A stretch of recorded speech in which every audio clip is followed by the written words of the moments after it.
বাজারে সব ধরনের সবজির দাম আগের তুলনায় বেড়েছে। অধিকাংশ সবজির দাম কেজি প্রতি ৬০ থেকে ৮০ টাকার উপরে পৌঁছেছে। আর সপ্তাহ দুয়েক ধরে বাড়তে থাকা মিনিকেট চাল উচ্চ মূল্যেই বিক্রি হচ্ছে। আজকের বাজার দরের খবর জানাতে সহকর্মী মেজবাহ হাসান আমাদের সাথে যুক্ত হচ্ছেন। মেজবাহ, আজকের বাজার দর সম্পর্কে আর কি জানাতে পারেন?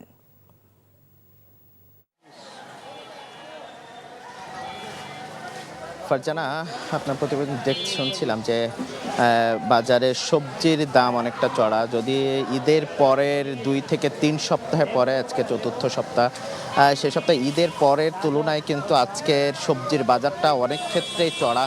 আমরা দেখেছি ঈদের পরে প্রায় 30 থেকে 40 টাকা, কোনো কোনো ক্ষেত্রে সর্বোচ্চ 50 থেকে 60 টাকা পর্যন্ত আমরা প্রতিটি সবজি কিন্তু কিনতে পেরেছি। সেক্ষেত্রে সাধারণ ভোক্তারা বলছিলেন যে সেই সবজির দাম কিন্তু এখন কোনো ক্ষেত্রে 60, 70, 80, কোনো কোনো ক্ষেত্রে সেটি 100 টাকা পর্যন্ত ঠেকেছে। যদি বেগুনের দাম বলার চেষ্টা করব, বেগুন কিন্তু বিক্রি হচ্ছে 80, 90, কোনো কোনো ক্ষেত্রে 110 টাকা পর্যন্ত মানভেদে বিক্রি হচ্ছে।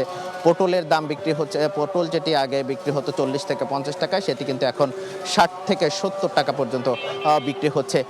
এছাড়া সর্বনিম্ন সবজির দাম সেটি হলো পেঁপে পাওয়া যাচ্ছে 30 থেকে 35, কোনো কোনো ক্ষেত্রে এটি 40 টাকা পর্যন্ত।